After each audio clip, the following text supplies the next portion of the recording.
Chers bien-aimés,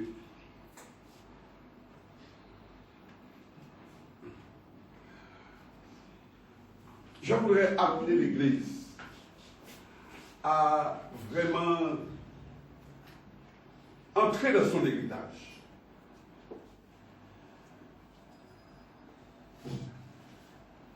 Et le titre de mon partage, c'est vraiment concentré, participer à la construction du royaume de Dieu. Participer à la construction du royaume de Dieu. Et je pourrais ajouter peut-être autre chose, c'est simplement, qui me paraît beaucoup plus parlant pour moi, mes bien-aimés, c'est entrer dans le secret de Dieu. Mettez-moi ça aussi, entrer dans le secret de Dieu. Parce que là, nous entrons dans le secret de Dieu. Entrer dans le secret de Dieu.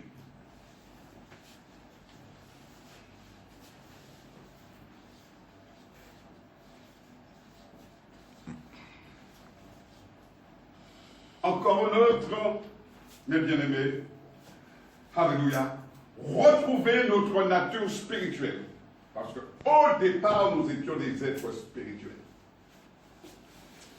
Mais à cause du péché, eh bien, nous avons retrouvé notre nature, je dirais notre nature charnelle avec la mort, la souffrance, avec tous les problèmes que nous connaissons. Mais maintenant, au nom de Jésus, le Seigneur nous lève pour que nous puissions reprendre nos positions.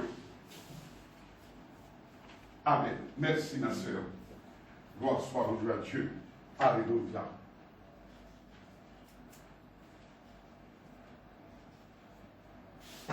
Trois titres, trois expressions très fortes, mes bien-aimés, qui vont nous permettre de nous positionner pour entrer. Je n'ai que 20 minutes pour le faire.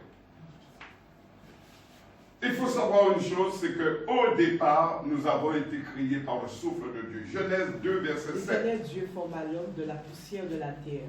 Il souffla dans ses narines un souffle de vie, et l'homme devint un être vivant. Amen. Amen. Sans le souffle de Dieu, nous n'étions pas vivants. Nous étions morts. Amen. Amen. Et nous étions faits pour vivre dans le bonheur. Mais le péché, la séduction.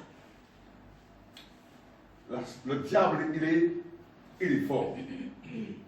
Et il a réussi à nous déstabiliser. Mais il y a toujours une sanction. Quand nous désobéissons, il y a une sanction. Et la sanction, mes bien-aimés, elle a été terrible. Genèse 3, verset 22. Genèse 3, verset 22. L'Éternel Dieu dit, voici l'homme est devenu comme l'un de nous pour la connaissance du bien et du mal. Empêchons-le maintenant d'avancer sa main et de prendre de l'arbre de vie, d'en manger et de vivre éternellement. Amen. Amen.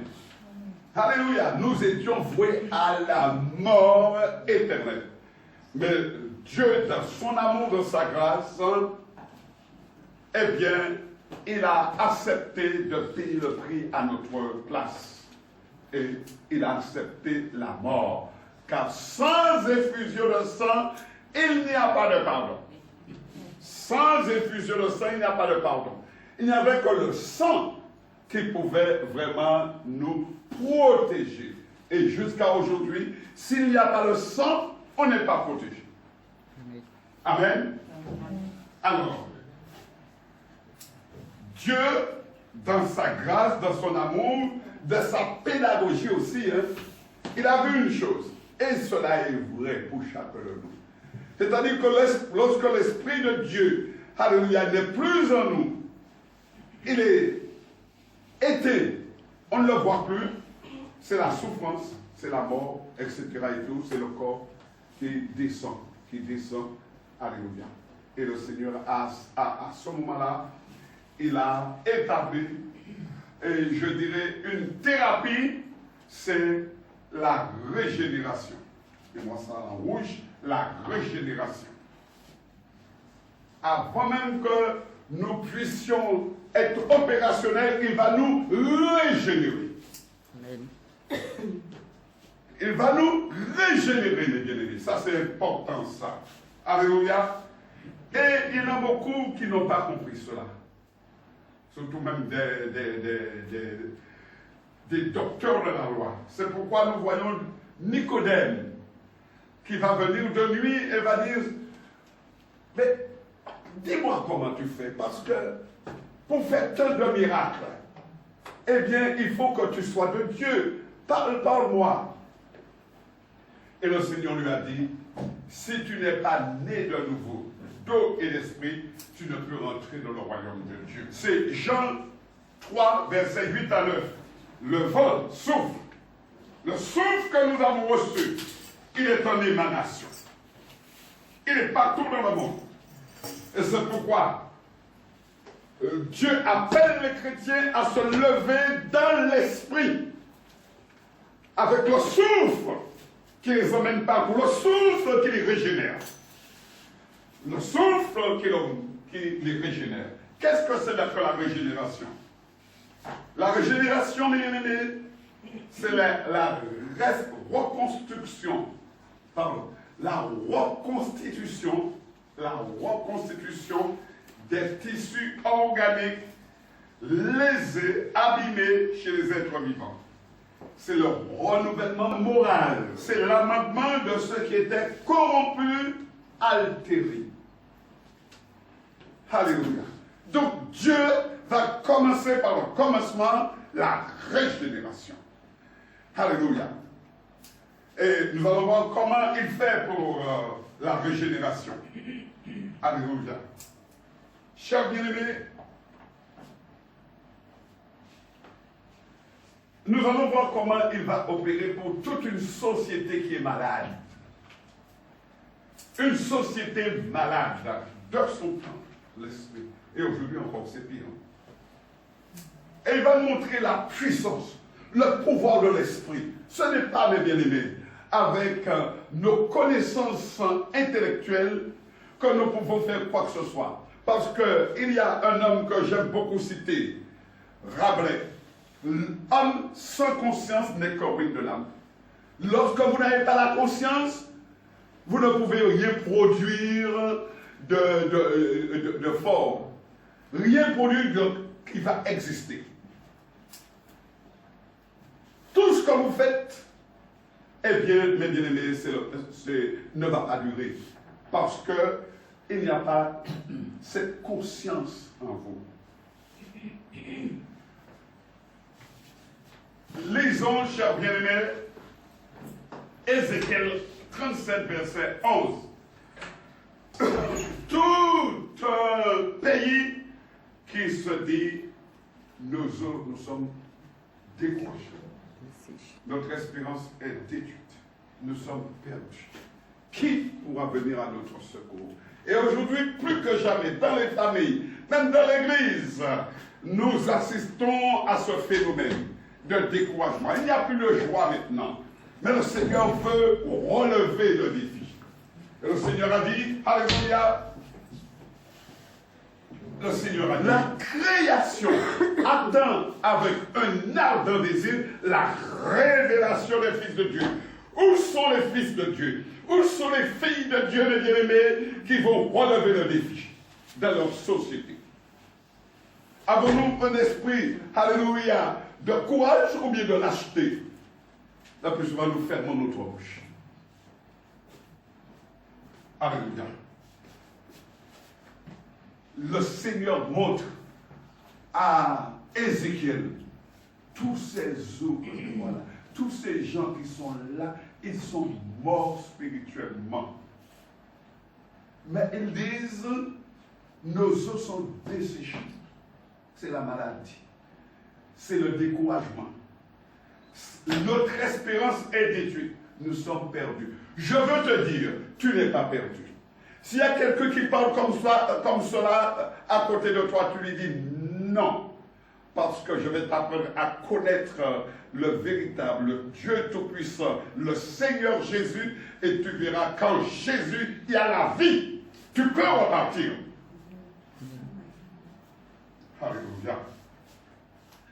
le traitement divin, chers bien-aimés. Il y a un traitement. Et c'est ce que je vous disais dans la prière, c'est de saisir la solution divine. Il y a toujours une solution. Lorsque vous priez, mes bien-aimés, alléluia, le Seigneur vous parle, le Seigneur vous donne une solution. Et le Seigneur a donné une solution à Ézéchiel. Prenez avec moi, s'il vous plaît, Ézéchiel 37, versets 1 à 14. C'est pourquoi il est important aujourd'hui pour l'Église d'avoir le Saint-Esprit. Si vous n'avez pas l'Esprit, si vous ne faites pas revenir l'Esprit, parce que l'esprit, le diable a endormi par le péché. Mais vous devez maintenant vous lever. Alléluia. Accepter la parole de Dieu. Et à ce moment-là, il y a une régénération. Prenez avec moi, s'il vous plaît. Jean 7, 37. Le dernier jour, le grand jour de la fête, Jésus se tenant debout s'écria, « Si quelqu'un a soif, qu'il vienne à moi et qu'il boive. Celui qui croit en moi, des fleuves d'eau vie couleront de son sein, comme dit l'Écriture. » Il dit cela de l'Esprit que devaient recevoir ceux qui croiraient en lui, car le Saint-Esprit n'avait pas encore été donné, parce que Jésus n'avait pas encore été glorifié. Amen. Amen. Aujourd'hui, le Saint-Esprit a-t-il été donné? Amen. Amen. Le Saint-Esprit est-il en émanation aujourd'hui? Qui est le responsable de l'œuvre de l'Église? Saint-Esprit. Acte 9, 31. Ce n'est pas un homme qui conduit l'Église de Dieu, l'Église de Dieu.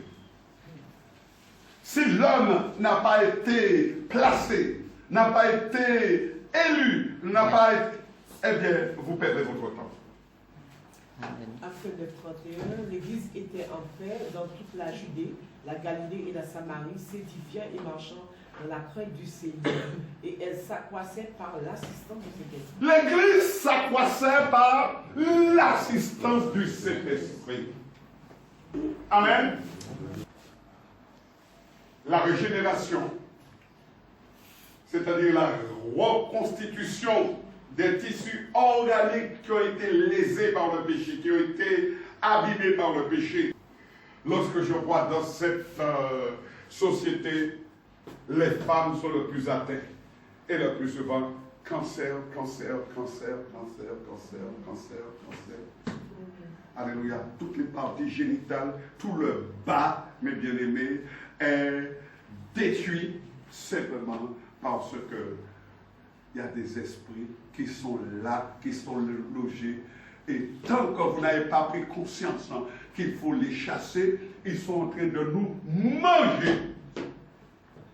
Ils sont en train de nous dévorer. Ils sont en train, mes bien-aimés, de nous balloter à droite, à gauche. C'est pourquoi il est important de se repentir et à la limite même de confesser son péché. Parce que lorsque tu as le courage de confesser le péché et tout, Satan ne peut plus rester là parce qu'il est à lui. Je vous dirais, cher bien-aimé, Satan même a le pouvoir, je vous le dis, moi.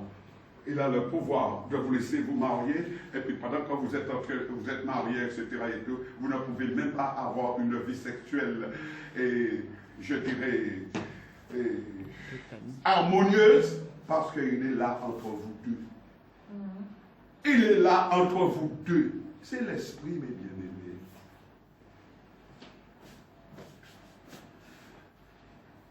Je vais terminer en disant que depuis le départ, le Seigneur avait prévu que nous aurions un nouvel esprit. Depuis le départ. Donc si vous n'êtes pas encore entré là-dedans, c'est parce que vous êtes négligent. Parce que vous n'êtes pas courageux. Parce que vous avez peur de voir votre vie changer. Mais regardez un petit peu toujours avec Ézéchiel 36, 26. Ézéchiel 36, 26. Je vous donnerai un cœur nouveau et je mettrai en vous un esprit nouveau. J'ôterai de votre corps le cœur de pierre et je vous donnerai un cœur de chair. Amen. Amen. Et amen. Et je vous dis, chers bien-aimés, nous l'avons. Seulement, cet esprit-là, ce cœur nouveau, ce changement, cette régénération, cette guérison intérieure, parce que c'est une guérison, mes bien-aimés, eh bien, elle est essentielle. Et si vous voulez vraiment connaître Dieu, et 2 Corinthiens 3, 3.